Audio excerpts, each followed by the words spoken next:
ਅਕਾਲ channel ਨੂੰ subscribe ਕਰੋ। ਨਵੀਂ ਵੀਡੀਓਜ਼ ਦੀ ਨੋਟੀਫਿਕੇਸ਼ਨ ਦੇ ਲਈ ਬੈਲ ਆਈਕਨ ਨੂੰ ਕਲਿੱਕ ਕਰਨਾ ਨਾ ਭੁੱਲਣਾ। ਮੈਂ ਕਿਹਾ ਜੀ ਇਹ ਜਨਰਲ ਸ਼ਬੀਕ ਸਿੰਘ ਨੇ ਦੇਹਰਾਦੂਨ ਤੋਂ ਅਸੀਂ ਇਕੱਠੇ ਆਏ ਹਾਂ। ਸੰਤ ਬੜੇ ਖੁਸ਼ ਹੋਏ, ਬਹੁਤ ਖੁਸ਼ ਹੋਏ ਨਾ ਮਿਲ ਕੇ। ਅਤੇ ਮੈਨੂੰ ਯਾਦ ਆਇਆ ਕਿ ਸੰਤਾਂ ਨੇ ਉਹਨਾਂ ਨੂੰ ਪਹਿਲਾ ਸਵਾਲ ਕੀਤਾ ਕਿ ਵੀ ਜਨਰਲ ਸਾਹਿਬ ਬੰਗਲਾਦੇਸ਼ ਦੀ ਲੜਾਈ ਜਿੱਤ ਕੇ ਆਏ ਹੋ ਅਤੇ ਮਿਲਣ ਲਈ ਆਏ ਸਾਨੂੰ, ਹਥਿਆਰ ਕਿੱਥੇ ਨੇ?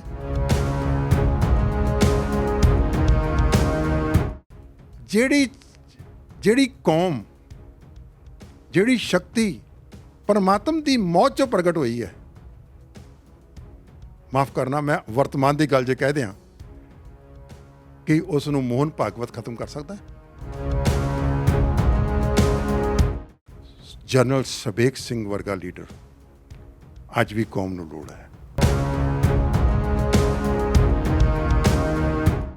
ਨਾਮ ਸਿਮਰਨ ਵਾਲੇ ਰਹਿਤ ਬਹਿਤ ਵਿੱਚ ਪਰਪੱਕ ਹੈਗੇ ਨੇ, ਜੇ ਸਾਰੇ ਅਸੀਂ ਇੱਕ ਮੰਚ 'ਤੇ ਇਕੱਠੇ ਹੋ ਜਾਈਏ ਨਾ, ਤੇ ਮੈਂ ਕਹਿੰਦਾ ਕਿ ਕੁਝ ਦਿਨਾਂ ਦੇ ਵਿੱਚ ਹੀ ਸਰਕਾਰ ਆ ਕਰਕੇ ਅਕਾਲ ਤਖਤ 'ਤੇ ਆ ਕਰਕੇ ਨਹੀਂ ਹੋ ਜਾਏਗੀ ਕਿ ਤੁਹਾਡੀ ਸਾਰੀਆਂ ਮੰਗਾਂ ਪੂਰੀ ਕਰ ਲੈਂਦੇ ਹਾਂ।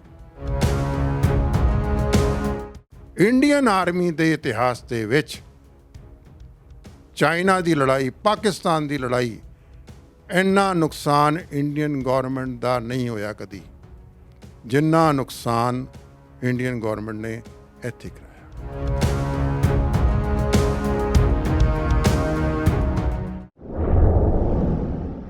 ਫਿਰ ਚੜ੍ਹਿਆ ਮਹੀਨਾ ਜੂਨ ਦਾ, ਸਾਡੇ ਸੀਨੇ ਪਾਉਂਦਾ ਸੇਕ, ਤੂੰ ਲਾਂਬੂ ਲਾਇਆ ਤਖਤ ਨੂੰ, ਸਾਨੂੰ ਅਜੇ ਵੀ ਦਿੰਦਾ ਸੇਕ। ਤੂੰ ਮੌਤ ਦਾ ਤਾਂਡਵ ਨੱਚਿਆ, ਨਾ ਤੈਨੂੰ ਕੋਈ ਦਰੇਗ, ਤੇਰੇ ਟੈਂਕ ਵੀ ਉਸਨੇ ਫੁੰਡ ਤੇ, ਜਿਹਨੂੰ ਕਹਿੰਦੇ ਜਨਰਲ ਸ਼ਬੀਕ। ਉੱਥੇ ਲੜਿਆ ਚੇਲਾ ਮਰਦ ਦਾ, ਤੇਰੇ ਥਰ ਥਰ ਕੰਬਣ ਜਰਨੈਲ। ਉਹ ਪੁੱਤ ਸੀ ਗੁਰੂ ਗੋਬਿੰਦ ਸਿੰਘ ਦਾ, ਜਿਹਨੂੰ ਕਹਿੰਦੇ ਸੰਤ ਜਰਨੈਲ।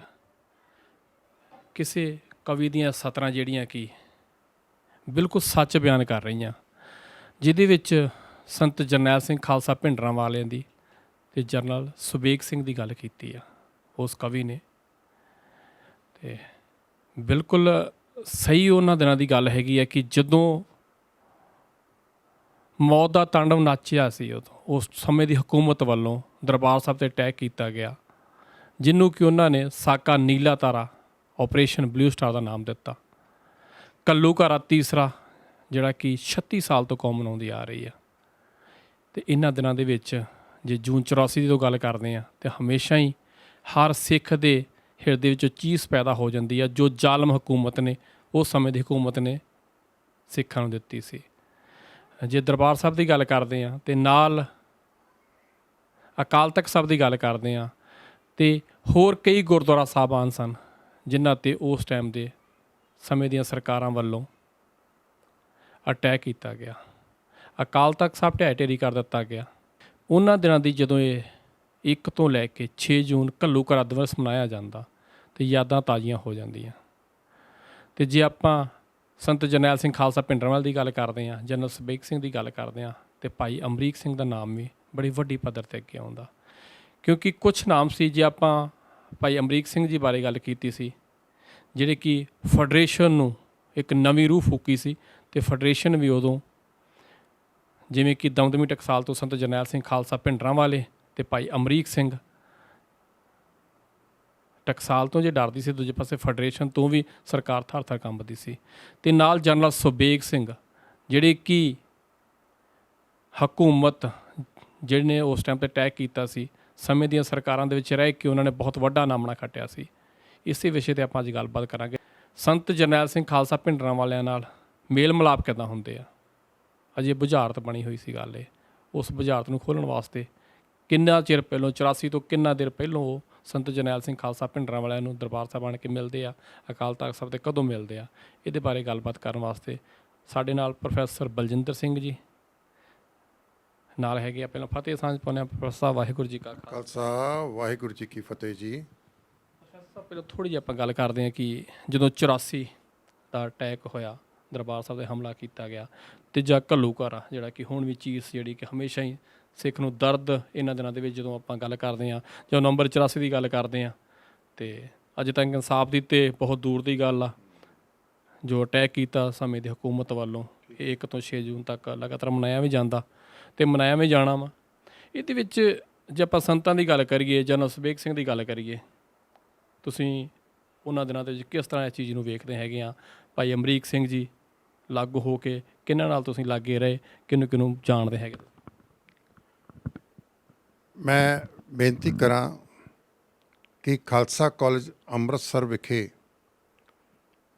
ਮੈਂ ਨੌਕਰੀ ਕਰਦਾ ਸੀਗਾ ਸਨ 1974 ਤੋਂ, ਅਤੇ 1978 ਦੇ ਵਿੱਚ ਜਿਸ ਵੇਲੇ ਨਿਰੰਕਾਰੀ ਕਾਂਡ ਅੰਮ੍ਰਿਤਸਰ ਵਿਖੇ ਵਾਪਰਦਾ ਹੈ, ਜਿਹਦੇ ਵਿੱਚ ਕਿ 13 ਸਿੰਘ ਸ਼ਹੀਦ ਹੁੰਦੇ ਨੇ ਅੰਮ੍ਰਿਤਸਰ ਦੇ ਵਿੱਚ, ਹੋਰ ਉਹਨਾਂ ਦੀ ਅਗਵਾਈ ਕਰ ਰਹੇ ਸੀਗੇ ਸ਼ਹੀਦ ਭਾਈ ਫੌਜਾ ਸਿੰਘ ਜੀ। ਉਸ ਵੇਲੇ ਜੋ ਦੁਖਾਂਤ ਅੰਮ੍ਰਿਤਸਰ 'ਚ ਵਾਪਰਿਆ, ਮੈਂ ਸਮਝਦਾ ਕਿ ਉਸ ਸ਼ਹਾਦਤ ਨੇ, ਸ਼ਬਦ ਗੁਰੂ ਦੇ ਕਰਕੇ ਜਿਹੜੀ ਸ਼ਹਾਦਤ ਹੋਈ ਹੈ, ਉਸ ਨੇ ਮੌਜੂਦਾ ਸੰਘਰਸ਼ ਦੀ ਨੀਂਹ ਪੱਥਰ ਰੱਖਿਆ ਸੀਗਾ। ਖਾਲਸਾ ਕਾਲਜ ਉਸ ਵੇਲੇ ਇੱਕ ਐਸਾ ਮਾਹੌਲ ਸੀਗਾ ਕਿ ਜਿੱਥੇ ਕੋਈ ਵੀ ਘਟਨਾ ਵਾਪਰਦੀ ਸੀ, ਜਿੱਥੇ ਕਿ ਸਿੱਖਾਂ ਨੂੰ ਪੀੜਾ ਹੁੰਦੀ ਸੀਗੀ, ਤਕਲੀਫ ਹੁੰਦੀ ਸੀਗੀ, ਅਤੇ ਖਾਲਸਾ ਕਾਲਜ ਅੰਮ੍ਰਿਤਸਰ ਤੋਂ ਰਿਐਕਸ਼ਨ ਹੁੰਦਾ ਸੀਗਾ। ਹੋਰ ਉਸ ਵੇਲੇ ਤੱਕ ਖਾਲਸਾ ਕਾਲਜ ਦੇ ਵਿੱਚ ਆਲ ਇੰਡੀਆ ਸਿੱਖ ਸਟੂਡੈਂਟ ਫੈਡਰੇਸ਼ਨ ਨੇ ਆਪਣੇ ਪੈਰ ਚੰਗੀ ਤਰੀਕੇ ਨਾਲ ਜਮਾ ਲਏ ਸੀਗੇ।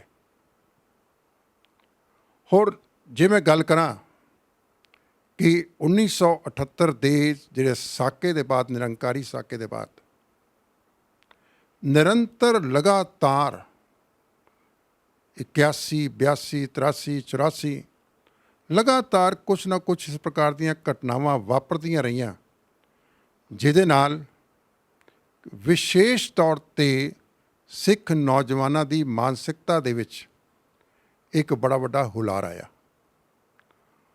ਹੋਰ ਉਹਨਾਂ ਨੂੰ ਇਹਦੇ ਵਿੱਚ ਇੱਕ ਚੇਤਨਤਾ ਜਾਗੀ, ਜਾਗਰਤੀ ਜਾਗੀ ਆਪਣੇ ਹੱਕਾਂ ਦੇ ਪ੍ਰਤੀ, ਰਾਜਸੀ ਹੱਕ, ਧਾਰਮਿਕ ਹੱਕ।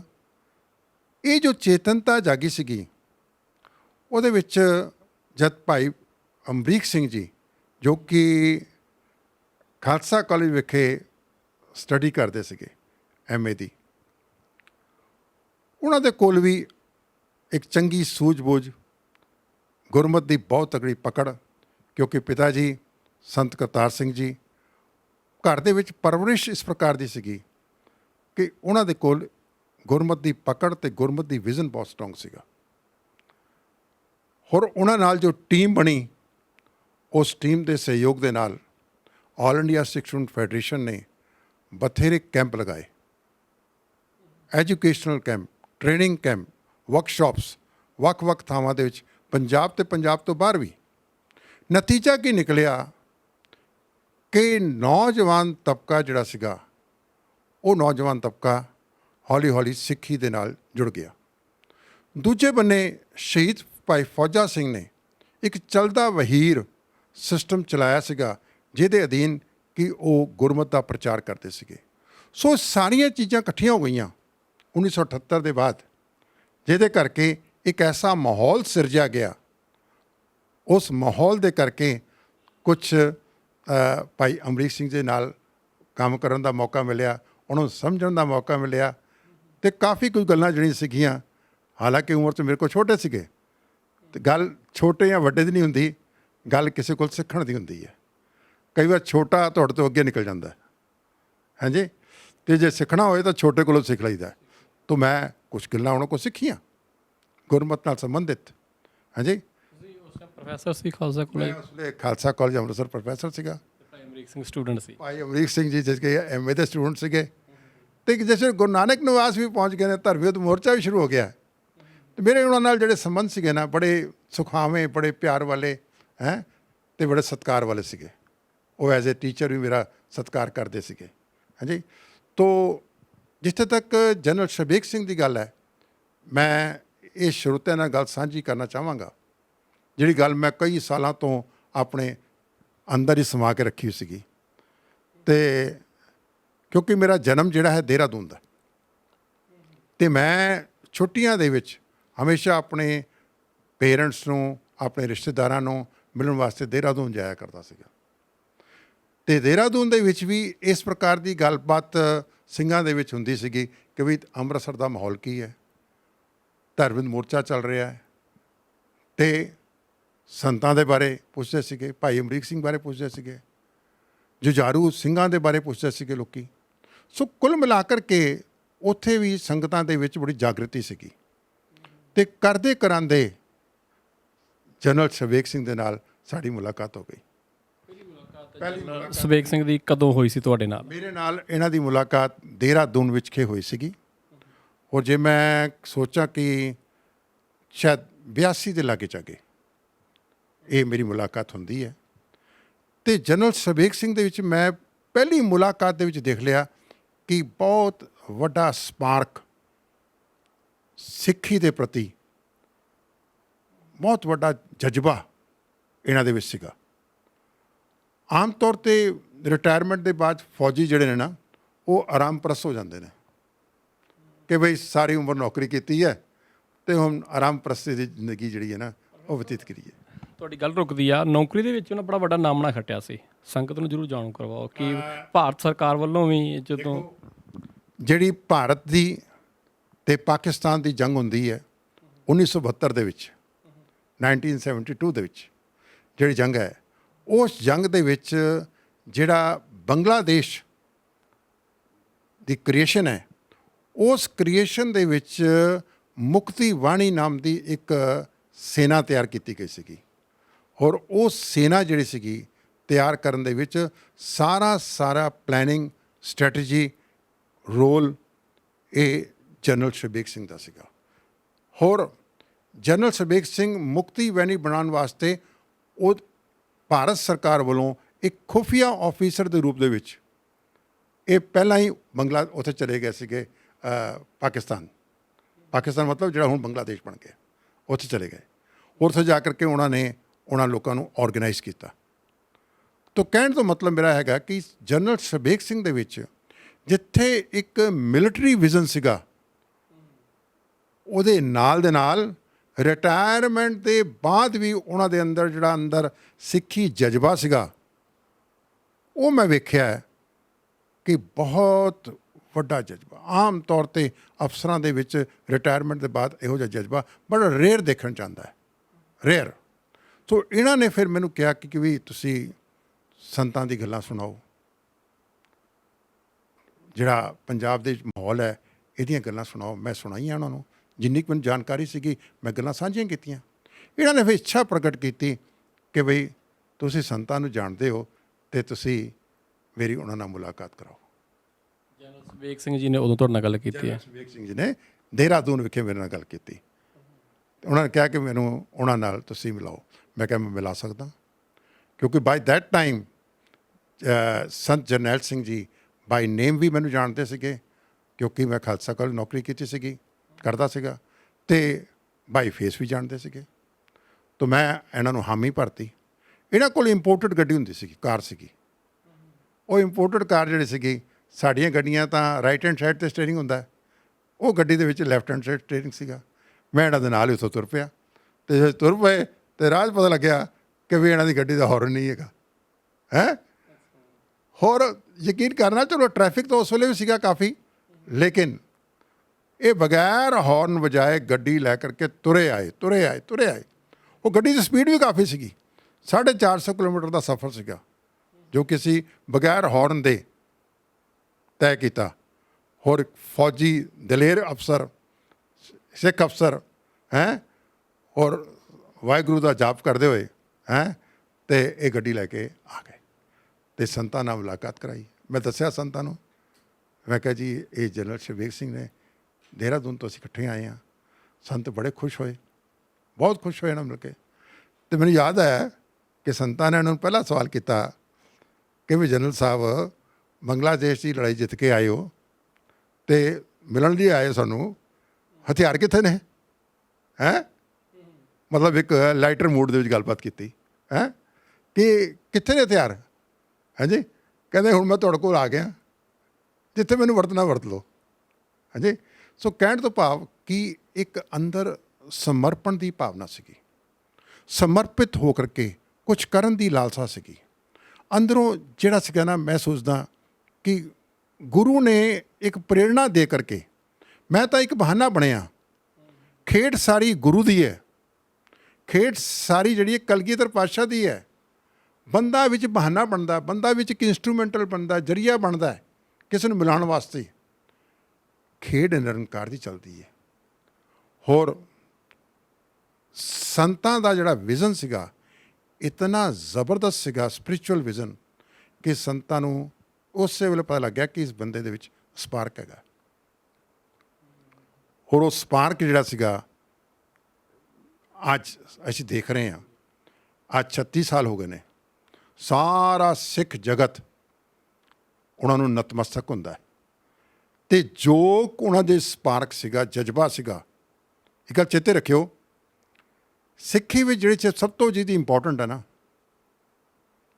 ਸਭ ਤੋਂ ਇੰਪੋਰਟੈਂਟ ਉਹ ਹੈ ਜਜ਼ਬਾ। ਜੇ ਮੈਂ 5 ਕਕਾਰਾਂ ਦਾ ਧਾਰਨੀ ਵੀ ਹਾਂ, ਬਾਣੀ ਵੀ ਪੜ੍ਹ ਲਈ ਇੱਕ ਰੂਟੀਨ ਦੇ ਤੌਰ 'ਤੇ, ਠੀਕ ਹੈ ਬਈ ਮੈਂ ਨਿਤਨੇਮ ਕਰ ਰਿਹਾ, ਠੀਕ ਹੈ, ਮੈਂ ਆਪਣੀ ਖਾਣਾ ਪੂਰਤੀ ਕਰ ਲਈ ਹੈ, ਕਰੈਕਟ। ਲੇਕਿਨ ਮੇਰੇ ਅੰਦਰ ਅਗਰ ਜਜ਼ਬਾ ਸਿੱਖ ਕੌਮ ਦੇ ਪ੍ਰਤੀ ਨਹੀਂ ਹੈਗਾ, ਤੇ ਫਿਰ ਮੈਂ ਸੋਚਦਾ ਅਸੀਂ ਫਿਰ ਚਲਦੀ ਫਿਰਦੀ ਲਾਸ਼ ਦੇ ਸਮਾਨ ਹਾਂ। ਜਜ਼ਬਾ ਜਿਹੜਾ ਸਾਡੀ ਜੜ੍ਹ ਹੈ, ਸਾਡਾ ਮੂਲ ਹੈ, ਸਾਡਾ ਮੂਲ ਹੈ। ਬਹੁਤ ਸਾਰੇ ਲੋਕੀ ਤੁਹਾਨੂੰ ਐਸੇ ਮਿਲਣਗੇ ਜਿਹੜੇ ਕਿ ਵੱਖ-ਵੱਖ ਥਾਵਾਂ 'ਤੇ ਉੱਤੇ ਤੁਹਾਨੂੰ ਮਿਲਣਗੇ, ਜਿਹੜੇ ਕਿ 5 ਕਕਾਰਾਂ ਦੇ ਧਾਰਨੀ ਨੇ, ਲੇਕਿਨ ਨਾ ਤਾਂ 5 ਕਕਾਰਾਂ ਦੀ ਉਹਨਾਂ ਨੂੰ ਮਹਾਨਤਾ ਦਾ ਪਤਾ ਹੈ, ਅਤੇ ਨਾ ਹੀ ਆਪਣੀ ਰਿਸਪੋਂਸਿਬਿਲਿਟੀ ਦਾ ਪਤਾ ਹੈ ਕਿ ਕੌਮ ਦੇ ਪ੍ਰਤੀ ਤੁਹਾਡੀ ਰਿਸਪੋਂਸਿਬਿਲਿਟੀ ਕੀ ਹੈ। ਉਹ ਸਿਰਫ 5 ਕਕਾਰਾਂ ਦੇ ਧਾਰਨੀ ਹੋ ਕਰਕੇ ਬਸ ਇੱਕ ਫਾਰਮੈਲਿਟੀ ਸੇਕ ਆਪਣਾ ਜੀਵਨ ਬਤੀਤ ਕਰ ਰਹੇ ਨੇ। ਜੋ ਗੁਰੂ ਨੇ ਜੀਵਨ ਜੁਗਤ ਦੱਸੀ ਹੈ ਉਹਦੇ ਮੁਤਾਬਕ ਨਹੀਂ। ਸੋ ਜਨਰਲ ਸਰਬੇਗ ਸਿੰਘ ਦੇ ਵਿੱਚ ਇੱਕ ਜੀਵਨ ਜੁਗਤ ਵੀ ਸੀਗੀ, ਜੀਵਨ ਦੀ ਜਾਂਚ ਵੀ ਸੀਗੀ, ਅਤੇ ਗੁਰੂ ਦੀ ਬਖਸ਼ਿਸ਼ ਨਾਲ ਉਹਨਾਂ ਦੇ ਵਿੱਚ ਜਜ਼ਬਾ ਜਿਹੜਾ ਸੀ ਨਾ, ਕੁੱਟ-ਕੁੱਟ ਕੇ ਭਰਿਆ ਸੀਗਾ। ਸਿੱਖ ਕੌਮ ਦੇ ਪ੍ਰਤੀ ਵਫਾਦਾਰੀ ਬਹੁਤ ਤਗੜੀ ਸੀਗੀ। ਹੋਰ ਮੈਂ ਜਿੰਨੀ ਵਾਰੀ ਵੀ ਜਨਰਲ ਸਰਬੇਗ ਸਿੰਘ ਨੂੰ ਮਿਲਿਆ, ਦਰਬਾਰ ਸਾਹਿਬ ਦੇ ਧਰਮ ਯੁੱਧ ਮੋਰਚੇ ਦੌਰਾਨ ਵੀ, ਹੋਰ ਕਈ ਮੌਕਿਆਂ 'ਤੇ, ਮੇਰੇ ਖਿਆਲ ਮੁਤਾਬਕ ਉਹਨਾਂ ਦੇ ਵਿੱਚ ਨਾ ਇੱਕ ਸਮਦ੍ਰਿਸ਼ਟੀ ਵੀ ਸੀਗੀ। ਸਮਦ੍ਰਿਸ਼ਟੀ ਇਨ ਦਾ ਸੈਂਸ ਕਿ ਜੇ ਵੱਖ-ਵੱਖ ਜਥੇਬੰਦੀਆਂ ਹੈਗੀਆਂ ਨੇ ਤਾਂ ਕਿਸੇ ਜਥੇਬੰਦੀ ਦੀ ਆਲੋਚਨਾ ਨਹੀਂ ਕਰਦੇ ਸੀਗੇ, ਕਿਸੇ ਜਥੇਬੰਦੀ ਦੀ ਆਲੋਚਨਾ ਨਹੀਂ ਕਰਦੇ ਸੀਗੇ ਕਿ ਫਲਾਣਾ ਚੰਗਾ, ਫਲਾਣਾ ਮਾੜਾ, ਫਲਾਣਾ ਉਹ, ਕਿਸੇ ਲੱਤਾਂ ਖਿੱਚ ਲਓ, ਇਹ ਕਰ ਲਓ, ਫਲਾਣਾ ਕਰ ਲਓ, ਨਥਿੰਗ। ਕਦੀ ਕਿਸੇ ਦੇ ਬਾਰੇ ਉਹ ਇਹੋ ਜਿਹਾ ਸ਼ਬਦ ਇਸਤੇਮਾਲ ਨਹੀਂ ਕਰਦੇ ਸੀਗੇ ਜੋ ਕਿ ਕਿਸੇ ਸਿੰਘ ਦੀ ਸ਼ਖਸੀਅਤ ਦੇ ਖਿਲਾਫ ਜਾਂ ਕਿਸੇ ਜੁਝਾਰੂ ਜਥੇਬੰਦੀ ਦੀ ਸ਼ਖਸੀਅਤ ਦੇ ਖਿਲਾਫ ਕਿਸੇ ਬਾਰੇ ਕੋਈ ਐਸੀ ਗੱਲ ਹੋਏ। ਸੋ ਇਹ ਜੋ ਮੈਨੂੰ ਲੱਗਦਾ ਹੈ ਕਿ ਬਈ ਇਹ ਸਹੀ ਮਾਇਨਿਆਂ ਦੇ ਵਿੱਚ ਜਿਹੜੀ ਉਹਨਾਂ ਨੇ ਸੇਵਾ ਕੀਤੀ ਹੈ ਪੰਥ ਦੀ, ਕੌਮ ਦੀ, ਹੈ, ਜਿਹਦਾ ਕਿ ਅੱਜ ਭਾਰਤ ਸਰਕਾਰ ਦੇ ਜਿਹੜੇ ਅਫਸਰ ਨੇ ਉਹਨਾਂ ਨੇ ਕਿਤਾਬਾਂ ਲਿਖ ਛੱਡੀਆਂ। ਬਰਾੜ ਨੇ ਕਿਤਾਬਾਂ ਲਿਖਤੀਆਂ, ਹਾਂਜੀ, ਕੁਲਦੀਪ ਬਰਾੜ ਨੇ, ਅਤੇ ਅੱਜ ਸਾਡੇ ਦੁਸ਼ਮਣ ਵੀ ਜਿਹੜੇ ਨੇ ਨਾ, ਉਹ ਕਹਿੰਦੇ ਵੀ ਜਨਰਲ ਸਰਬੇਗ ਸਿੰਘ ਦਾ ਦਿਮਾਗ ਸੀਗਾ ਜਿਹਦੇ ਕਰਕੇ ਸਾਡਾ ਇੰਨਾ ਨੁਕਸਾਨ ਹੋਇਆ। ਇੰਡੀਅਨ ਆਰਮੀ ਦੇ ਇਤਿਹਾਸ ਦੇ ਵਿੱਚ ਚਾਈਨਾ ਦੀ ਲੜਾਈ, ਪਾਕਿਸਤਾਨ ਦੀ ਲੜਾਈ, ਇੰਨਾ ਨੁਕਸਾਨ ਇੰਡੀਅਨ ਗੌਰਮੈਂਟ ਦਾ ਨਹੀਂ ਹੋਇਆ ਕਦੀ ਜਿੰਨਾ ਨੁਕਸਾਨ ਇੰਡੀਅਨ ਗੌਰਮੈਂਟ ਨੇ ਇੱਥੇ ਕਰਾਇਆ। ਮੈਂ ਸੋਚਦਾ ਜਜ਼ਬਾ, ਮੈਂ ਸੋਚਦਾ ਕਿ ਇਹ ਸਾਰਾ ਕੁਝ ਜਿਹੜਾ ਹੈ, ਹੋਰ ਮੈਨੂੰ ਕਹਿਣ 'ਚ ਕੋਈ ਸੰਕੋਚ ਨਹੀਂ ਹੈਗਾ। ਹੁਣ ਮੈਂ ਇਸ ਗੱਲ ਦਾ ਵਕਾਲਤ ਵੀ ਕਰਦਾ। ਕਈ ਲੋਕ ਇਹ ਸਵਾਲ ਕਰਦੇ ਨੇ ਕਿ ਬਈ ਉੱਥੇ ਹਥਿਆਰ ਲੈ ਕੇ ਨਹੀਂ ਜਾਣਾ ਚਾਹੀਦਾ, ਵੈਪਨ ਲੈ ਕੇ ਨਹੀਂ ਜਾਣਾ ਚਾਹੀਦਾ ਦਰਬਾਰ ਸਾਹਿਬ ਦੇ ਵਿੱਚ। ਦੇਖੋ, ਸਿੱਖ ਧਰਮ ਦੇ ਵਿੱਚ ਮੈਂ ਗੱਲ ਕਲੀਅਰ ਕਰਾਂ, ਮਰਨ ਦਾ ਜਿਹੜਾ ਕੌਨਸੈਪਟ ਹੈ ਨਾ, ਉਹ ਕਨਸੈਪਟ ਬਿਲਕੁਲ ਵਿਲੱਖਣ ਹੈ। ਧਾਰਮਿਕ ਗ੍ਰੰਥਾਂ ਵਿੱਚ ਵੱਖ-ਵੱਖ ਧਰਮਾਂ ਦੇ ਮੌਤ ਦੇ ਕਨਸੈਪਟ ਨੂੰ ਜਿਸ ਤਰੀਕੇ ਨਾਲ ਐਕਸਪਲੇਨ ਕੀਤਾ ਹੈ ਤੇ ਸਿੱਖ ਧਰਮ ਵਿੱਚ ਜੋ ਐਕਸਪਲੇਨ ਕੀਤਾ ਗਿਆ ਹੈ ਉਹ ਬਿਲਕੁਲ ਵੱਖਰਾ ਹੈ। ਉਹਦੇ ਵਿੱਚ ਪਹਿਲੀ ਪਾਤਸ਼ਾਹੀ ਨੇ ਹੀ ਕੌਮ ਦੀ ਝੋਲੀ ਦੇ ਵਿੱਚ ਜਾਂਚ ਦੱਸਦੀ ਸੀਗੀ ਕਿ ਵੀ ਇਹ ਖੇਡ ਕਿਹੋ ਜਿਹੀ ਹੈ। ਉਹ ਸੀਗੀ ਜੋ ਤੋ ਪ੍ਰੇਮ ਖਿਲਨ ਕਾ ਚਾਓ, ਸਿਰ ਧਰ ਤਲੀ ਗਲੀ ਮੇਰੀ ਆਓ, ਇਤ ਮਾਰਗ ਪੈਰ ਤਰੀਜੇ, ਸਿਰ ਦੀਜੇ ਕਾਣ ਨਾ ਕੀਜੇ। ਇਹ ਫਿਲਾਸਫੀ ਹੈ ਸਾਡੀ, ਸਿਧਾਂਤ ਹੈ ਸਾਡਾ।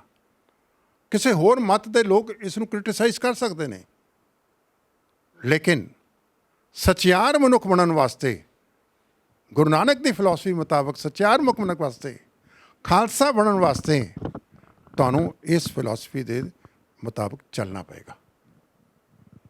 ਕਰੈਕਟ।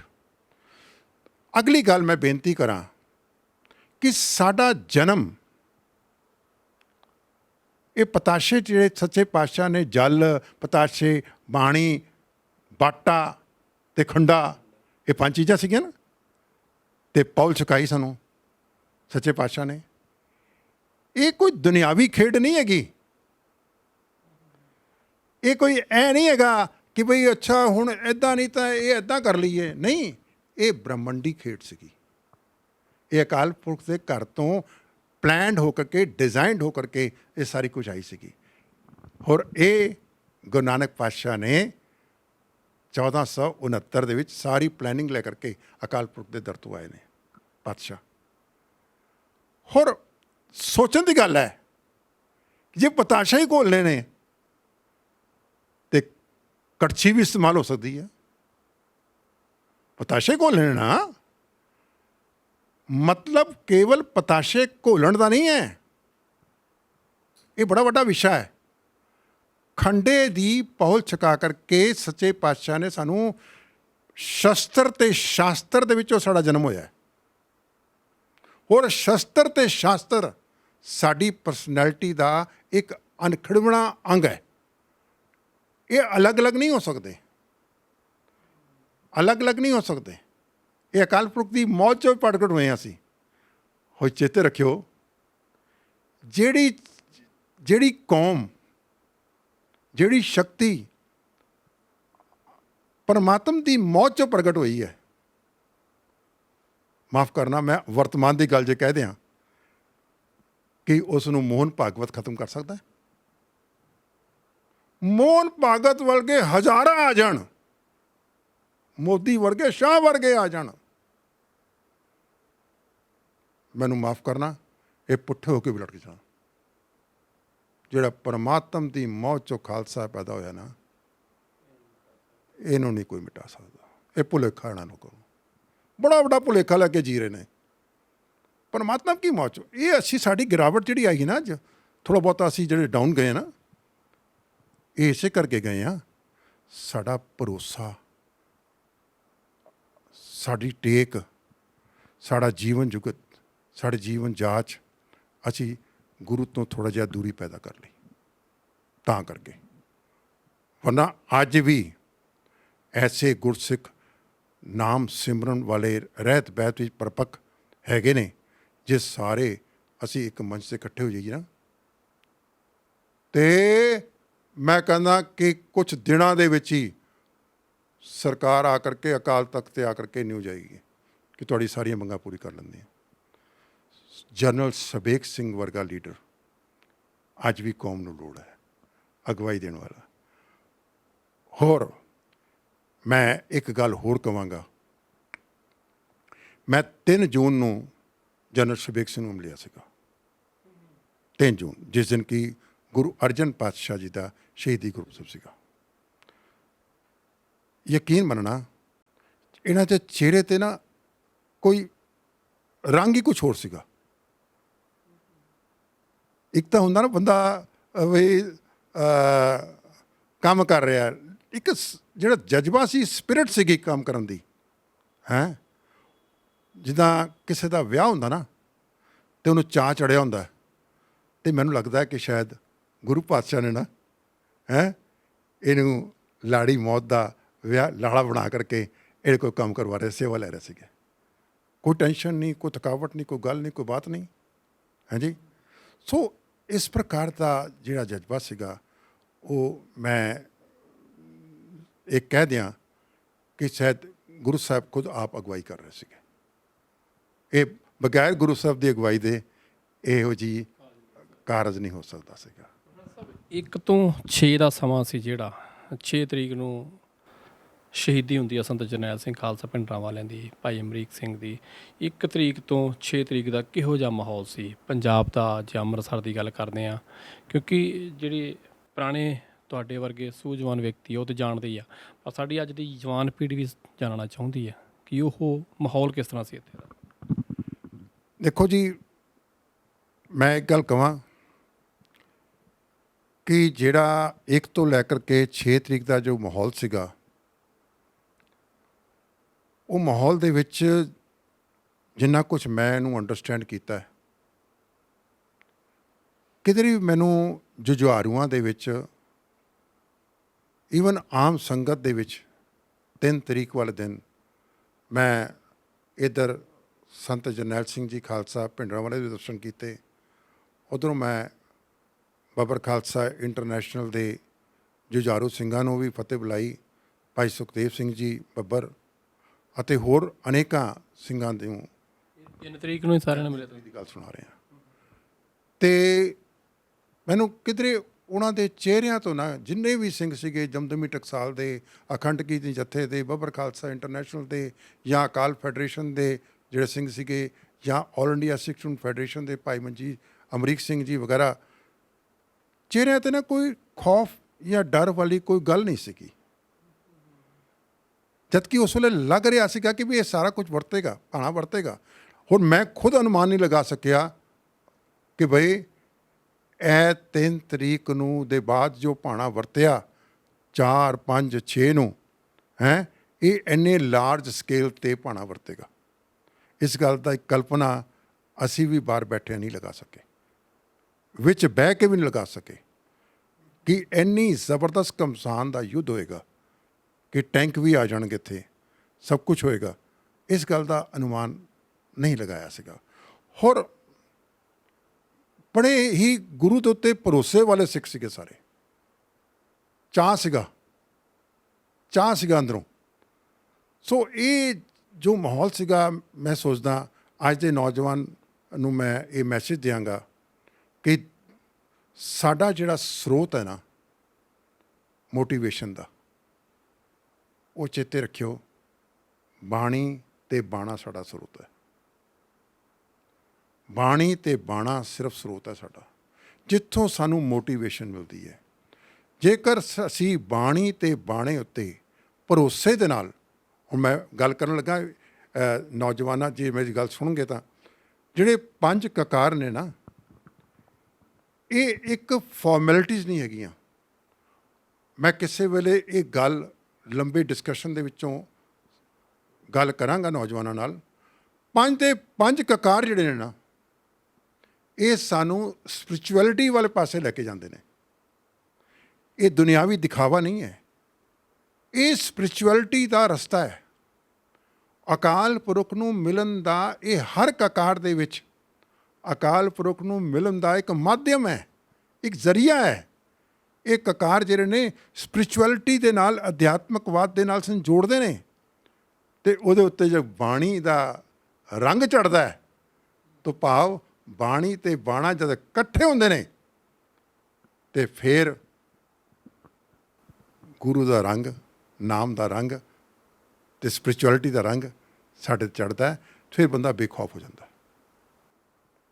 ਕਿਉਂ? ਸਾਡਾ ਕੌਨਸੈਪਟ ਹੀ ਇਹ ਹੈ ਨਿਰਭਉ ਅਤੇ ਨਿਰਵੈਰ ਦਾ। ਨਿਰਭਉ ਜਪੇ ਸਗਲ ਭਉ ਮਿਟੇ। ਸਾਰੇ ਭਏ ਮਿਟ ਜਾਂਦੇ ਨੇ ਜਿਸ ਵੇਲੇ ਅਸੀਂ ਉਸ ਨਿਰਭਉ ਨੂੰ ਜਪਦੇ ਹਾਂ।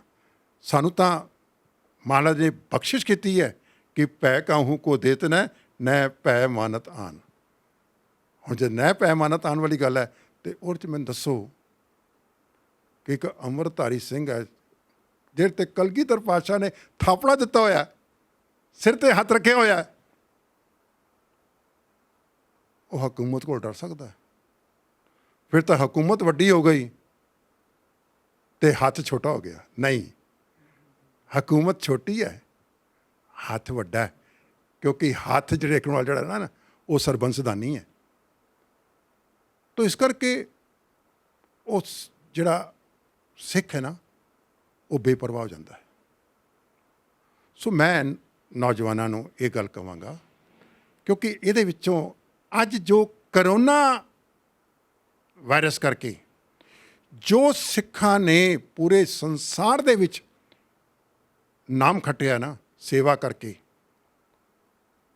ਯਕੀਨ ਮੰਨਿਓ ਇਹ ਗੁਰੂ ਨਾਨਕ ਪਾਤਸ਼ਾਹ ਦਾ ਜਿਹੜਾ ਮੂਲ ਮੰਤਰ ਵਿੱਚ ਨਿਰਵੈਰ ਦਾ ਕਨਸੈਪਟ ਹੈ ਨਾ, ਨਿਰਵੈਰ ਦਾ, ਉਹਦਾ ਪ੍ਰੈਕਟੀਕਲ ਕਰਕੇ ਸੰਸਥਾਵਾਂ ਨੇ ਦਿਖਾਇਆ। ਤੁਸੀਂ ਮੇਰੇ ਸਾਹਮਣੇ ਬੈਠੇ ਹੋ, ਅਕਾਲ ਚੈਨਲ ਨੇ ਕੋਈ ਘੱਟ ਤਾਂ ਨਹੀਂ ਕੀਤੀ। ਅਕਾਲ ਚੈਨਲ ਨੇ ਵੀ ਨੇਰੀਆਂ ਲਿਆਤੀਆਂ, ਨਿਰਵੈਰ ਦਾ ਕਨਸੈਪਟ ਇੰਪਲੀਮੈਂਟ ਕੀਤਾ। ਤੁਸੀਂ ਮੁਬਾਰਕਬਾਦ ਹੱਕਦਾਰ। ਸੋ ਇਹ ਸਾਰਾ ਕੁਝ ਨਿਰਵੈਰ ਦਾ ਕਨਸੈਪਟ ਜਿਹੜਾ ਹੈ ਨਾ, ਇਹ ਤਾਂ ਹੀ ਸਾਡੇ ਮਨ 'ਚ ਆਇਆ ਹੈ ਕਿਉਂਕਿ ਗੁਰੂ ਨਾਨਕ ਪਾਤਸ਼ਾਹ ਨੇ ਸਾਨੂੰ, ਸਾਡੇ DNA ਦੇ ਵਿੱਚ ਨਿਰਵੈਰ ਹੈ, ਸਾਡੇ DNA ਦੇ ਵਿੱਚ ਨਿਰਭਉ ਹੈ। ਅਸੀਂ ਕਿਸੇ ਨੂੰ ਵੀ ਵੇਖਦੇ ਹਾਂ ਨਾ, ਪੀੜਤ ਹੈ, ਤਕਲੀਫ ਵਾਲਾ ਹੈ, ਤਕਲੀਫ 'ਚ ਹੈ, ਸਾਡਾ DNA ਅੰਦਰੋਂ ਬੋਲਦਾ ਹੈ। ਠੀਕ ਹੈ, ਉਹ ਗੁਰੂ ਨਾਨਕ ਦਾ DNA, ਮੈਂ DNA ਵਰਡ ਯੂਜ਼ ਕਰ ਲਿਆ, ਮੈਂ ਤਾਂ ਕਹਿੰਦਾ ਗੁਰੂ ਨਾਨਕ ਦਾ ਪਾਸਾ ਵਰਤਾਰਾ ਹੈਗਾ ਹੈ। ਇਹ ਅਸੀਂ ਰਹਿਣਾ ਵੀ ਨਿਰਵੈਰ ਹੈ, ਨੈਣਾ ਵੀ ਅਸੀਂ ਨਿਰਭਉ ਹੈ। ਦੁਨੀਆ ਦੀ ਕੋਈ ਤਾਕਤ ਜਿਹੜੇ ਇਹ ਬੜੇ ਬੜੇ ਦਾਅਵੇ ਕਰਦੇ ਨੇ ਨਾ, ਇਹ ਸਾਰੇ ਦਾਅਵੇ ਝੂਠੇ ਪੈ ਗਏ। ਉਹ ਗੁਰੂ ਨਾਨਕ ਦਾ ਸਿੱਖ ਜਿਹੜਾ ਸੀਗਾ ਉਹ ਚਮਕਿਆ ਇਸ ਕਰੋਨਾ ਵਾਇਰਸ ਦੇ ਵਿੱਚ, ਨਾਮ ਖੱਟਿਆ। ਵੱਡੇ ਵੱਡੇ ਮੁਲਕਾਂ ਦੇ ਰਾਸ਼ਟਰਪਤੀਆਂ ਅਤੇ ਪ੍ਰਧਾਨ ਮੰਤਰੀਆਂ ਨੇ ਇਹ ਗੱਲ ਕਹਿ ਦਿੱਤੀ ਕਿ ਬਈ ਇਹ ਸਿੱਖਾਂ ਦੇ ਗੁਰਦੁਆਰੇ ਹੋਰ ਬਣਾਓ, ਗੁਰਦੁਆਰੇ ਹੋਰ ਬਣਾਓ। ਇਹ ਗੁਰੂ ਨਾਨਕ ਦਾ ਵਰਤਾਰਾ ਹੈ। ਇਸ ਵਰਤਾਰੇ ਨੂੰ ਮੈਂ ਮੌਜੂਦਾ ਹਕੂਮਤ ਨੂੰ ਕਹਾਂਗਾ ਕਿ ਭਾਈ ਸਿੱਖਾਂ ਦੇ ਨਾਲ ਨਾ ਖੇਡਿਆ ਕਰੋ, ਸਿੱਖਾਂ ਨਾਲ ਨਾ ਖੇਡੋ। ਸਾਹਿਬ ਲਾਸਟ ਦੇ ਵਿੱਚ ਆਪਾਂ 6 ਜੂਨ ਦੀ ਗੱਲ ਕਰਦੇ ਹਾਂ, ਕਿਉਂਕਿ 6 ਜੂਨ ਨੂੰ ਸੰਤਾਂ ਦੀ ਸ਼ਹੀਦੀ ਹੋ ਜਾਂਦੀ ਆ, ਭਾਈ ਅਮਰੀਕ ਸਿੰਘ ਦੀ ਸ਼ਹੀਦੀ ਹੋ ਜਾਂਦੀ ਆ। ਤੁਹਾਨੂੰ ਮਿਲਣ ਵਾਲੇ ਸੱਜਣਾ ਬਾਰੇ ਕਿਵੇਂ ਪਤਾ ਲੱਗਦਾ? ਜਨਰਲ ਸਵੇਗ ਸਿੰਘ ਬਾਰੇ ਤੁਹਾਨੂੰ ਕੀ ਪਤਾ ਲੱਗਦਾ? ਦੇਖੋ ਜੀ, ਉਸ ਵੇਲੇ ਪੂਰੇ ਪੰਜਾਬ ਵਿੱਚ ਜਿਵੇਂ ਸਾਰਿਆਂ ਨੂੰ ਪਤਾ ਹੈ ਕਿ ਕਮਿਊਨੀਕੇਸ਼ਨਸ ਦੇ ਸੰਚਾਰ ਮਾਧਿਅਮ ਜਿਹੜੇ ਸੀਗੇ ਸਾਰੇ ਖਤਮ ਹੋ ਗਏ ਸੀਗੇ, ਰੁਕ ਗਏ ਸੀਗੇ। ਲੋਕ ਸਾਰੇ ਉਸ ਵੇਲੇ BBC ਸੁਣਦੇ ਸੀਗੇ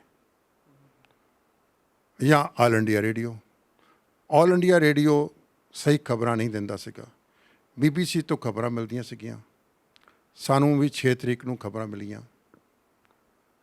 ਹੁਣ ਮੈਂ ਇੱਕ ਗੱਲ ਤੁਹਾਡੇ ਨਾਲ ਕਹਾਂ ਕਿ ਜਿੱਥੇ ਤੁਹਾਡਾ ਇੱਕ ਗੁਰਸਿੱਖਾਂ ਵਾਲਾ ਰਿਸ਼ਤਾ ਹੋਏ, ਪਿਆਰ ਹੋਏ ਹੈ, ਉਸ ਦੇ ਵਿੱਚ ਉਸ ਵੇਲੇ ਤਾਂ ਪਤਾ ਨਹੀਂ ਸੀਗਾ ਕੌਣ ਕੌਣ ਕਿੱਦਾਂ ਸ਼ਹੀਦ ਹੋ ਗਿਆ, ਕਿੱਦਾਂ ਹੈ।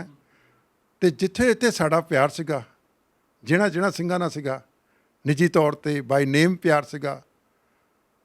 ਅਤੇ ਜਿਸ ਵੇਲੇ ਖਬਰ ਆਈ ਕਿ ਬਈ ਇਸ ਤਰੀਕੇ ਨਾਲ ਸਭ ਕੁਝ ਭਾਣਾ ਵਰਤ ਗਿਆ 6 ਤਰੀਕ ਨੂੰ, ਅਤੇ ਯਕੀਨ ਮੰਨਣਾ ਕਿ ਦਿਲ ਜਿਹੜਾ ਸੀ ਨਾ ਖਲੋਂਦਾ ਨਹੀਂ ਸੀਗਾ, ਦਿਲ ਨਹੀਂ ਖਲੋਂਦਾ। ਵਿਰਾਗ ਵੀ ਪੈਦਾ ਹੋਣਾ। ਮਤਲਬ ਮੇਰੀ ਵਾਈਫ ਮੈਨੂੰ ਇੱਕ ਦਿਨ ਕਹਿੰਦੀ ਸੀਗੀ ਕਿ ਜਿਸ ਵੇਲੇ ਅਸੀਂ ਖਬਰਾਂ ਸੁਣੀਆਂ ਨਾ, ਅਤੇ ਮੈਂ ਉੱਚੀ ਫਿਰ ਪੁੱਬਾਂ ਮਾਰ ਕੇ ਰੋਇਆ, ਉੱਚੀ ਪੁੱਬਾਂ ਮਾਰ ਕੇ ਰੋਇਆ ਮੈਂ। ਫਿਰ ਜਿਸ ਵੇਲੇ ਬੰਦਾ ਇਹੋ ਜਿਹੇ ਵਿਰਾਗ ਜਾਂਦਾ ਨਾ, ਅਤੇ ਚੇਤੇ ਰੱਖਿਓ ਟਿਕਾਣਾ ਇੱਕੋ ਹੀ ਹੈ, ਧੰਨ ਸ਼੍ਰੀ ਗੁਰੂ ਗ੍ਰੰਥ ਸਾਹਿਬ ਜੀ। ਹੋਰ ਕੋਈ ਟਿਕਾਣਾ ਨਹੀਂ ਹੈ, ਕੋਈ ਟਿਕਾਣਾ ਨਹੀਂ ਹੈਗਾ। ਜਿੱਥੇ ਆ ਕਰਕੇ ਹੁਕਮਨਾਮਾ ਲਿਆ, ਉੱਥੇ ਹੁਕਮਨਾਮਾ ਲੈਂਦੇ ਵੀ ਵਿਰਾਗ। ਅਤੇ ਯਕੀਨ ਕਰਨਾ ਮਨ 'ਚ ਇਹ ਵੀ ਖਿਆਲ ਆਉਂਦਾ ਸੀਗਾ, ਕਾਸ਼ ਮੈਂ ਵੀ ਉੱਥੇ ਹੁੰਦਾ, ਕਾਸ਼ ਮੈਂ ਵੀ ਕਿਤੇ ਉੱਥੇ ਹੁੰਦਾ। ਅਤੇ ਲੇਕਿਨ ਇਹ ਸਭ ਕੁਝ ਸੱਚੇ ਪਾਤਸ਼ਾਹ ਦੇ ਹੁਕਮ ਦੀ ਖੇਡ ਹੈ, ਹੁਕਮ ਦੀ ਖੇਡ ਹੈ। ਉਹ ਪਵਿੱਤਰ ਥਾਂ ਸ੍ਰੀ ਦਰਬਾਰ ਸਾਹਿਬ, ਸ੍ਰੀ ਅਕਾਲ ਤਖਤ ਸਾਹਿਬ, ਉਹਦਾ ਕਣ ਜ਼ਰਾ ਜਿਹੜਾ ਹੈ ਉਹ ਗੁਰੂ ਦੀਆਂ ਬਖਸ਼ਿਸ਼ਾਂ ਦੇ ਨਾਲ ਜੁੜਿਆ ਹੋਇਆ। ਅਤੇ ਜੇ ਉੱਥੇ ਸ਼ਹੀਦੀ ਕਿਸੇ ਨੂੰ ਮਿਲਦੀ ਹੈ ਤਾਂ ਮੈਂ ਸੋਚਦਾ ਕਿ ਉਹਦਾ ਜਨਮ ਮਰਨ ਸਭ ਕੁਝ ਖਤਮ ਹੈ। ਜਨਮ ਮਰਨ ਸਭ ਕੁਝ ਖਤਮ। BBC ਦੀ ਨਿਊਜ਼ ਕਿੰਨੇ ਕੁ ਵਜੇ ਸੁਣੀ ਗਈ? ਤੁਸੀਂ ਕਿੰਨਾ ਕੁ ਟਾਈਮ ਹੋਊਗਾ ਜਦੋਂ ਸੰਤਾਂ ਬਾਰੇ ਪਤਾ ਲੱਗਦਾ, ਸ਼ਹੀਦੀ ਬਾਰੇ ਪਤਾ ਲੱਗਦਾ? ਇਹ ਅਸੀਂ ਸਵੇਰੇ ਹੀ ਸੁਣੀ ਸੀ ਜੀ। ਜਿਸ ਵੇਲੇ ਅਸੀਂ ਮੇਰੇ ਖਿਆਲ ਨਾਲ 10-11 ਵਜੇ ਤੋਂ ਪਹਿਲਾਂ ਦੀ ਗੱਲ ਹੈ, ਜਿਸ ਵੇਲੇ ਅਸੀਂ ਖਬਰ ਸੁਣਦੇ ਹਾਂ ਤਾਂ ਉਹਦੇ ਬਾਅਦ ਕਿਉਂਕਿ ਕਮਿਊਨੀਕੇਸ਼ਨ ਦਾ ਹੋਰ ਕੋਈ ਸਾਧਨ ਤਾਂ ਸੀਗਾ ਨਹੀਂ, ਲੇਕਿਨ ਆਂਢ ਗੁਆਂਢ ਲੋਕੀ ਗੱਲਾਂ ਕਰ ਲੈਂਦੇ ਸੀਗੇ।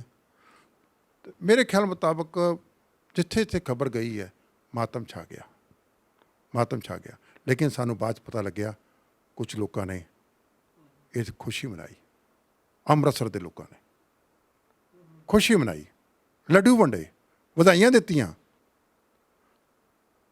ਜਿਹੜੇ ਲੋਕੀ ਦਾਅਵੇ ਕਰਦੇ ਨੇ ਸਾਡਾ ਤੁਹਾਡੇ ਨਾਲ ਨੋ ਮਾਰਚ ਦਾ ਰਿਸ਼ਤਾ ਹੈ, ਚੇਤੇ ਰੱਖਿਓ ਗੱਲ ਨੂੰ। ਮੈਂ ਨੌਜਵਾਨ ਪੀੜ੍ਹੀ ਨੂੰ ਸਪਸ਼ਟ ਕਹਿਣ ਲੱਗਾ, ਇਹ ਗੱਲ ਤੁਹਾਡੇ ਮਾਧਿਅਮ ਦੇ ਨਾਲ ਕਹਿਣ ਲੱਗਾ। ਸ਼੍ਰੀ ਗੁਰੂ ਗ੍ਰੰਥ ਸਾਹਿਬ ਦੇ ਵਿੱਚ 1430 ਅੰਗ ਨੇ। ਮੈਨੂੰ 1984 ਦੇ ਬਾਅਦ ਇੰਟੈਲੀਜੈਂਸ ਏਜੰਸੀਆਂ ਨੇ ਪੁੱਛਗਿੱਛ ਕੀਤੀ ਤੇ ਕਿਹਾ ਕਿ ਤੁਸੀਂ ਹਿੰਦੂਆਂ ਦੇ ਅਗੇਂਸਟ ਬੋਲਦੇ ਹੋ, ਤੁਸੀਂ ਹਿੰਦੂ ਸਿੱਖ ਏਕਤਾ ਦੇ ਹਾਮੀ ਹੋ? ਮੈਂ ਕਿਹਾ ਜੀ ਬਿਲਕੁਲ ਨਹੀਂ। ਅਗੇਂਸਟ ਹੋ? ਮੈਂ ਕਿਹਾ ਨਹੀਂ। ਮੈਂ ਕਿਹਾ ਮੈਂ ਕਦੀ ਵੀ ਕਿਸੇ ਵੀ ਕਮਿਊਨਿਟੀ ਦੇ ਵਿੱਚ ਨਫ਼ਰਤ ਨਹੀਂ ਫੈਲਾਉਂਦਾ। 1430 ਅੰਗਾਂ ਦੇ ਵਿੱਚ ਕਿਧਰੇ ਵੀ ਹਿੰਦੂ ਸਿੱਖ ਏਕਤਾ ਦਾ ਸਲੋਗਨ ਨਹੀਂ ਹੈਗਾ, ਕਿਧਰੇ ਨਹੀਂ ਲਿਖਿਆ ਕਿ ਸਾਡਾ ਨੋ ਮਾਰਚ ਦਾ ਰਿਸ਼ਤਾ ਹੈ। ਇਹ ਤਾਂ ਵੋਟਾਂ ਲੈਣ ਵਾਲਿਆਂ ਨੇ ਗੰਦ ਪਾਇਆ, ਸਾਨੂੰ ਗੁੰਮਰਾਹ ਕੀਤਾ ਹੈ ਵੋਟਾਂ ਲੈਣ ਵਾਲਿਆਂ ਨੇ। ਸਾਡਾ ਸਿਧਾਂਤ ਕੀ ਹੈ? ਅਵਲ ਅੱਲਾਹ ਨੂਰ ਪਾਇਆ ਕੁਦਰਤ ਕੇ ਸਭ ਬੰਦੇ, ਏਕ ਨੂਰ ਤੇ ਸਭ ਜਗ ਉਪਜਿਆ ਕੌਣ ਭਲੇ ਕੋ ਮੰਦੇ, ਨਾ ਕੋ ਬੈਰੀ ਨਹੀਂ ਬੇਗਾਨਾ ਸਗਲ ਸੰਗ ਹਮਕੋ ਬਨਿਆਈ। ਸਾਡਾ ਤਾਂ ਸਿਧਾਂਤ ਹੀ ਬ੍ਰਹਮੰਡੀ ਹੈ, ਅਲੌਕਿਕ ਹੈ, ਡਿਫਰੈਂਟ ਖੇਡ ਹੈ ਸਾਡੀ ਤਾਂ। ਸਾਡੀ ਏਕਤਾ ਤਾਂ ਹਿੰਦੂ ਨਾਲ ਵੀ ਹੈਗੀ ਹੈ, ਮੁਸਲਮਾਨ ਨਾਲ ਵੀ ਹੈਗੀ ਹੈ, ਈਸਾਈ ਨਾਲ ਵੀ ਹੈ, ਜੈਨੀ ਨਾਲ ਵੀ ਹੈ, ਬੋਧੀ ਨਾਲ ਵੀ ਹੈ, ਸਾਰਿਆਂ ਨਾਲ ਹੈਗੀ ਹੈ। ਸਾਡੇ ਕੋਲ ਜਾਪਾਨੀ ਆ ਜਾਏਗਾ, ਅਸੀਂ ਉਹਦੇ ਨਾਲ ਵੀ ਏਕਤਾ ਕਰ ਲੈਣੀ ਹੈ। ਭੂਟਾਨੀ ਆ ਜਾਏਗਾ, ਉਹਦੇ ਨਾਲ ਕਰ ਲੈਣੀ ਹੈ। ਚਾਈਨੀਜ਼ ਆ ਜਾਣਗੇ, ਚਾਈਨੀਜ਼ ਨਾਲ ਏਕਤਾ ਕਰਨੀ ਹੈ। ਸਾਡੇ ਵਿੱਚ ਤਾਂ ਸਾਹ ਮਨੁੱਖਤਾ ਨਾਲ ਸਾਡੀ ਏਕਤਾ ਹੈ। ਧਰਮਾਂ ਦੇ ਆਧਾਰ 'ਤੇ ਸਾਡੀ ਏਕਤਾ ਨਹੀਂ ਹੈਗੀ। ਸਾਡੀ ਏਕਤਾ ਕਿਹਦੇ ਨਾਲ ਹੈ? ਮਨੁੱਖਤਾ ਨਾਲ। ਤੋ ਇਸ ਕਰਕੇ ਇਹ ਬੜਾ ਖਤਰਨਾਕ ਸਲੋਗਨ ਹੈ, ਹਿੰਦੂ ਸਿੱਖ ਏਕਤਾ। ਹਾਂ, ਮਨੁੱਖਤਾ ਦੀ ਏਕਤਾ ਦੀ ਗੱਲ ਕਰੋਗੇ, ਅਸੀਂ ਆਪਣਾ ਸਿਰ ਵੀ ਦੇ ਦਿਆਂਗੇ। ਕਿਉਂ? ਗੁਰੂ ਨਾਨਕ ਸਾਹਿਬ ਚਾਹੁੰਦੇ ਨੇ ਸਿਰ ਵੀ ਦੇ ਦਿਓ ਮਨੁੱਖਤਾ ਦੀ ਏਕਤਾ ਦੀ ਖਾਤਰ, ਸਭੇ ਸਾਂਝੀਵਾਲ ਵਾਸਤੇ ਸਿਰ ਵੀ ਦੇ ਦਿਆਂਗੇ। ਲੇਕਿਨ ਜੇ ਸਾਨੂੰ ਕਹੋਗੇ ਨਾ ਸਿਰਫ ਇਸ ਇੱਕੋ ਹੀ ਸਲੋਗਨ ਬੋਲਣਾ ਹੈ, ਅਸੀਂ ਬਾਗੀ ਹੋ ਜਾਵਾਂਗੇ। ਕਿਉਂ? ਕਿਉਂਕਿ ਇਸ ਸਲੋਗਨ ਦੇ ਵਿੱਚ ਸਾਨੂੰ ਤੁਸੀਂ ਆਪਣੇ ਅੰਦਰ ਸਮਾਉਣ ਦੀ ਕੋਸ਼ਿਸ਼ ਕਰ ਰਹੇ ਹੋ। ਅਸੀਂ ਹਰੇਕ ਨਾਲ ਪਿਆਰ ਕਰਨਾ ਹੈ, ਖਾਲਸੇ ਨੇ ਹਰੇਕ ਨਾਲ ਪਿਆਰ ਕਰਨਾ ਹੈ। ਖਾਲਸੇ ਨੇ ਸਾਰੇ ਵਰਲਡ ਦੇ ਵਿੱਚ ਹਰੇਕ ਜਾਤੀ ਨਾਲ, ਹਰੇਕ ਬੰਦੇ ਨਾਲ ਪਿਆਰ ਕਰਨਾ ਹੈ। ਪ੍ਰੋਫੈਸਰ ਸਾਹਿਬ, ਉਹੀ ਪਿਆਰ ਜਿਹੜਾ ਹੁਣ ਮਿਲ ਰਿਹਾ, ਜੇ ਆਪਾਂ ਗੁਰਦੁਆਰਾ ਸਾਹਿਬ ਜੇ ਵਿਦੇਸ਼ਾਂ ਦੀ ਧਰਤੀ 'ਤੇ ਵੇਖਦੇ ਹਾਂ ਤੇ ਦੂਸਰੇ ਤੀਸਰੇ ਦਿਨ ਕੁਝ ਹੂਟਰ ਵਾਲੀਆਂ ਗੱਡੀਆਂ ਆਉਂਦੀਆਂ, ਉਹਨਾਂ ਗੁਰਦੁਆਰਾ ਸਾਹਿਬ ਦੇ ਚਾਸ਼ਰੇ ਹੂਟਰ ਮਾਰਦੀਆਂ, ਸਲਾਮੀ ਦਿੰਦੀਆਂ। ਉਹ ਸਲਾਮੀ ਸ੍ਰੀ ਗੁਰੂ ਗ੍ਰੰਥ ਸਾਹਿਬ ਨੂੰ ਦਿੰਦੀਆਂ ਕਿਉਂਕਿ ਉੱਥੋਂ ਮਨੁੱਖਤਾ ਦੇ ਭਲੇ ਵਾਸਤੇ ਉਪਦੇਸ਼ ਜਾਰੀ ਹੁੰਦਾ, ਉੱਥੋਂ ਲੰਗਰ ਲਾਏ ਜਾਂਦੇ ਆ, ਉੱਥੋਂ ਇਹ ਦਸਤਾਰ ਬਾਰੇ ਮਹੱਤਤਾ ਦਾ ਪਤਾ ਲੱਗਦਾ ਵਾ। ਉਹ ਭਾਵੇਂ ਉਹ ਕੰਟਰੀਆਂ ਵਾ ਜਿਹੜੀਆਂ ਵਿਕਸਿਤ ਕੰਟਰੀਆਂ ਜਿਹੜੀਆਂ ਕਹਿੰਦੇ ਕਿ ਸਾਨੂੰ ਸ਼ਾਇਦ ਕਿਸੇ ਦੀ ਲੋੜ ਹੀ ਨਹੀਂ ਸੀ, ਪਰ ਅੱਜ ਉਹ ਕਹਿ ਰਹੀਆਂ ਕਿ ਇਹ ਗੁਰਦੁਆਰਾ ਸਾਹਿਬ ਹਰ ਇੱਕ ਜਗ੍ਹਾ ਹੀ ਹੋਣੀ ਚਾਹੀਦੀ। ਉਹਦਾ ਕਾਰਨ ਹੈ ਹੌਲੀ ਹੌਲੀ ਐਸਾ ਭਾਣਾ ਵਰਤਣਾ ਹੈ ਸੰਸਾਰ ਵਿੱਚ। ਇਹ ਭਾਣਾ ਵਰਤਿਆ ਕਰੋਨਾ ਇੱਕ ਭਾਣਾ ਵਰਤਿਆ, ਅਕਾਲ ਪੁਰਖ ਦਾ ਭਾਣਾ ਹੈ। ਹੋਰ ਇਹ ਜਿਹੜਾ ਭਾਣਾ ਵਰਤਿਆ ਇਹਦੇ ਵਿੱਚੋਂ ਗੁਰੂ ਸਾਹਿਬ ਨੇ ਇਹ ਵੀ ਲੈਸਨ ਮਨੁੱਖਤਾ ਨੂੰ ਸਮਝਾਇਆ ਕਿ ਬਈ ਮਨੁੱਖਤਾ ਨਾਲ ਪਿਆਰ ਕਰਨਾ ਸਿੱਖੋ। ਹੋਰ ਉਹ ਪਿਆਰ ਕਰਨ ਦਾ ਜਿਹੜਾ ਮਾਡਲ ਹੈ, ਮਾਡਲ ਉਹ ਸਾਰੇ ਸੰਸਾਰ ਦੇ ਸਾਹਮਣੇ ਕੇਵਲ ਸਿੱਖਾਂ ਨੇ ਦਿੱਤਾ। ਕੋਈ ਨਹੀਂ ਅੱਗੇ ਆ ਸਕਿਆ। ਹਾਂਜੀ, ਕੋਈ ਨਹੀਂ ਅੱਗੇ ਆ ਸਕਿਆ। ਸੋ ਇਹ ਜਿਹੜਾ ਖਾਲਸਾ ਪੰਥ ਹੈ ਨਾ, ਇਹ ਇੱਕ ਬ੍ਰਹਮੰਡੀ ਸੋਚ ਹੈ, ਬ੍ਰਹਮੰਡੀ ਖੇਡ ਹੈ। ਇਹ ਪਾਤਾਲਾ ਪਾਤਾਲ, ਲਖ ਆਕਾਸ਼ਾ ਆਕਾਸ਼, ਇਹ ਸਾਰੇ ਬ੍ਰਹਮੰਡ ਦੀ ਖੇਡ ਹੈ। ਔਰ ਇਹ ਸਾਰੇ ਬ੍ਰਹਮੰਡ ਦੀ ਖੇਡ ਵਿੱਚ ਗੁਰੂ ਨਾਨਕ ਦਾ ਸਾਹਿਬ ਦਾ ਵਰਤਾਰਾ ਜਿਹੜਾ ਨਾ ਉਹ ਵਰਤਣਾ ਹੈ। ਸਮਾਂ ਲੱਗੇਗਾ ਲੇਕਿਨ ਅਵਸ਼। ਇਸ ਕਰਕੇ ਮੈਂ ਤੁਹਾਡੇ ਚੈਨਲ ਦੇ ਰਾਹੀਂ ਇੱਕ ਗੱਲ ਕਹਿਣਾ ਚਾਹਾਂਗਾ, ਇਹ ਤੀਜਾ ਘੱਲੂਘਾਰਾ ਜੋ ਹੈ ਇਹ ਅਸੀਂ ਕਦੀ ਨਹੀਂ ਭੁੱਲਣਾ, ਕਦੀ ਵੀ ਨਹੀਂ ਭੁੱਲਣਾ। ਸਾਨੂੰ ਕਿਹਾ ਜਾਂਦਾ ਹੈ ਭੁੱਲ ਜਾਓ, ਅਸੀਂ ਭੁੱਲਾਂਗੇ ਨਹੀਂ, ਕਿਉਂਕਿ ਇਸ ਘੱਲੂਘਾਰੇ ਤੋਂ ਅਸੀਂ ਜਿਹੜਾ ਬਹੁਤ ਕੁਝ ਸਬਕ ਸਿੱਖਣਾ ਹੈ। ਹੁਣ ਮੈਂ ਇਹ ਗੱਲ ਜ਼ਰੂਰ ਕਹਾਂਗਾ ਅੱਜ ਦੀ ਜਨਰੇਸ਼ਨ ਨੂੰ ਕਿ 84 ਦੇ ਵਿੱਚ ਸ਼੍ਰੀ ਅਕਾਲ ਤਖਤ ਸਾਹਿਬ ਦੀ ਬਿਲਡਿੰਗ ਢਹਿ ਢੇਰੀ ਹੋਈ ਸੀਗੀ, ਜਾਨੀ ਨੁਕਸਾਨ ਹੋਏ ਸੀਗੇ, ਸਿੱਖ ਰੈਫਰੈਂਸ ਲਾਇਬ੍ਰੇਰੀ ਦਾ ਨੁਕਸਾਨ ਹੋਇਆ ਸੀਗਾ।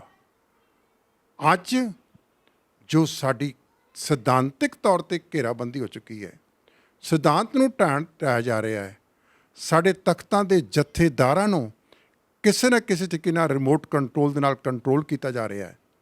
ਅੱਜ ਸੁਚੇਤ ਹੋਣ ਦੀ ਲੋੜ ਹੈ, ਕੌਮ ਨੂੰ ਜਾਗਰਤ ਹੋਣ ਦੀ ਲੋੜ ਹੈ, ਕੌਮ ਨੂੰ ਇੱਕ ਪਲੇਟਫਾਰਮ 'ਤੇ ਆਉਣ ਦੀ ਲੋੜ ਹੈ, ਆਪਣੇ ਸਿਧਾਂਤਾਂ ਦਾ ਸਾਨੂੰ ਪਹਿਰੇਦਾਰ ਬਣਨ ਦੀ ਲੋੜ ਹੈ, ਰਖਵਾਲੀ ਕਰਨ ਦੀ ਲੋੜ ਹੈ, ਜਿਹਦੇ ਨਾਲ ਸਿਧਾਂਤ ਬਚ ਗਏ ਜਜ਼ਬਾ ਬਚ ਜਾਏਗਾ, ਸਪਿਰਿਟ ਬਚ ਜਾਏਗੀ। ਸਿਧਾਂਤ ਜੇ ਰੁਲ ਗਏ ਤਾਂ ਚੇਤੇ ਰੱਖਿਓ। ਲੇਕਿਨ ਮੈਂ ਆਸ਼ਾਵਾਦੀ ਸਿੱਖ ਹਾਂ, ਗੁਰੂ ਦਾ ਆਪਟੀਮਿਸਟਿਕ ਹਾਂ, ਨਿਰਾਸ਼ਾਵਾਦੀ ਨਹੀਂ ਹਾਂ। ਇਸ ਕਰਕੇ ਮੈਂ ਦਾਅਵੇ ਨਾਲ ਗੱਲ ਕਹਿੰਦਾ ਕਿ ਖਾਲਸਾ ਪੰਥ ਹਮੇਸ਼ਾ ਇਹ ਚੜ੍ਹਦੀ ਕਲਾ 'ਚ ਰਹੇਗਾ। ਸਮੇਂ ਦੇ ਮੁਤਾਬਕ ਡਾਊਨਫਾਲ ਆਉਂਦੇ ਨੇ, ਸਭ ਕੁਝ ਹੁੰਦਾ ਹੈ, ਲੇਕਿਨ ਇਹ ਖਾਲਸਾ ਪੰਥ ਜਿਹੜਾ ਹੈ ਇਹ ਹਮੇਸ਼ਾ ਹੀ ਚੜ੍ਹਦੀ ਕਲਾ 'ਚ ਰਹੇਗਾ।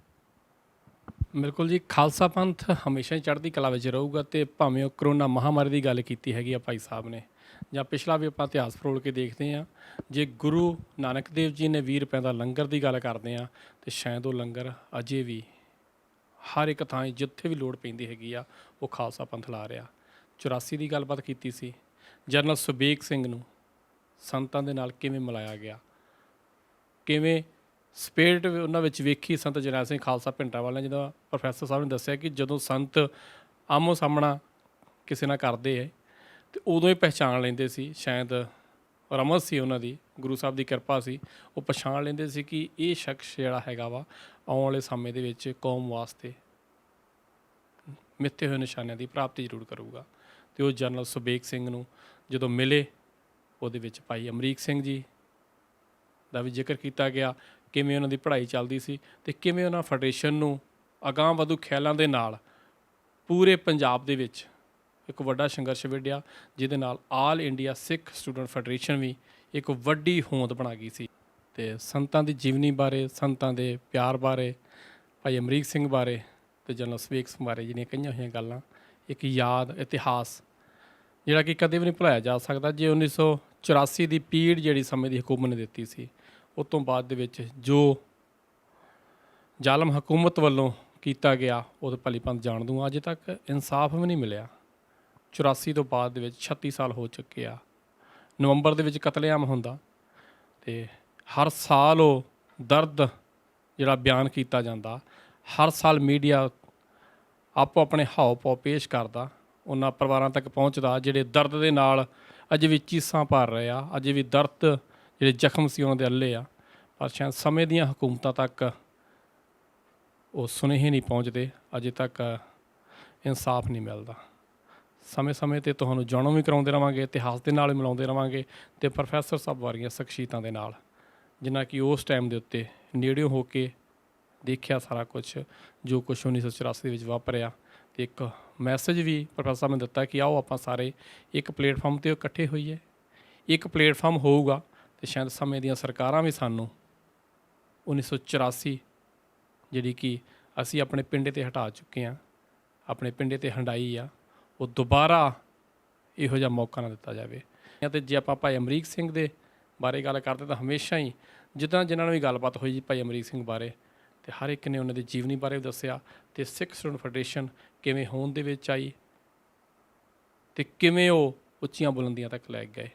ਸੰਤ ਜਰਨੈਲ ਸਿੰਘ ਖਾਲਸਾ ਭਿੰਡਰਾਂਵਾਲਿਆਂ ਬਾਰੇ 1 ਜੂਨ ਤੋਂ ਲੈ ਕੇ 6 ਜੂਨ ਤੱਕ ਜੋ ਵਾਪਰਿਆ, ਉਸ ਤੋਂ ਬਾਅਦ ਸ਼ਹੀਦੀ ਹੁੰਦੀ ਆ।